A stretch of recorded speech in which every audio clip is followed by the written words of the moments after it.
Hello everyone, in this video, I'll show you how to connect your Hostinger domain to your Shopify store.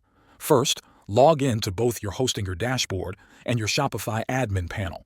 Keep both tabs open so you can switch between them easily. In Hostinger, go to the Domains section. You'll see a list of domains you own. Find the one you want to connect and click on Manage. This will take you to the domain management page. Now go to Shopify. From your Shopify admin, click on Settings at the bottom left, then click on Domains. Choose the option that says Connect Existing Domain. Type your Hostinger domain name here. Don't include HTTPS or www.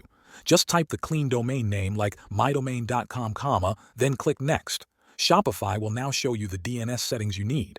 You'll see an A record with an IP address and a CNAME record for www.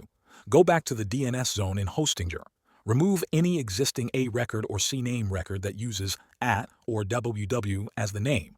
Now add the new A record. Set the name to @ and paste the IP address from Shopify.